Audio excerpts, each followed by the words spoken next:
আজ ৭ নভেম্বর জাতীয় বিপ্লব ও সংহতি দিবস। ১৯৭৫ সালের এই দিনে সিপাহী জনতার ঐতিহাসিক বিপ্লবে দেশের তৎকালীন রাজনীতির গতিধারা পাল্টে গিয়েছিল। দেশ ও জাতি পেয়েছিল নতুন দিশা। ১৯৭৫ সালের ১৫ই আগস্ট পরবর্তী অভ্যুত্থান ও পাল্টা অভ্যুত্থানের মধ্য দিয়ে সেই সময় দেশে বিরাজ করছিল নৈরাজ্যকর পরিস্থিতি। ৩ নভেম্বর ব্রিগেডিয়ার খালেদ মোশাররফের নেতৃত্বে হয় সেনা অভ্যুত্থান। পরে ঘটে জেল হত্যা। ক্যান্টনমেন্টে ক্ষমতা কেড়ে নিয়ে বন্দী করা হয় সেনাপ্রধান মেজর জেনারেল জিয়াউর রহমানকে। ৪ দিনের নানা ঘটনার এক পর্যায়ে সিপাহী জনতার মিলিত ঐক্যের বিপ্লব দেশ ও জাতিকে শ্বাসরুদ্ধকর পরিস্থিতি থেকে মুক্তি দিয়েছিল ৭ নভেম্বর।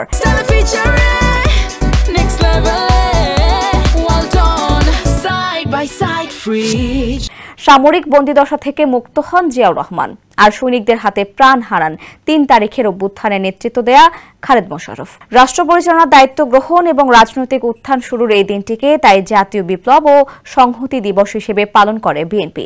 বিশ্লেষকদের মতে শুধু অনিশ্চয়তা আর অস্থিরতা থেকে রক্ষাই নয়, প্রতিবেশী রাষ্ট্রের আধিপত্যবাদ প্রতিষ্ঠার ষড়যন্ত্র রুখে দেওয়ার পাশাপাশি দেশে গণতান্ত্রিক যাত্রার সূচনাও ঘটে সিপাহী জনতার বিপ্লবের মধ্য দিয়েই।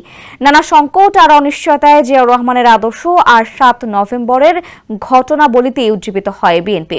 ৭ নভেম্বরের চেতনায় সব জাতীয়তাবাদী শক্তিকে ঐক্যবদ্ধ থাকার আহ্বান বিএনপির।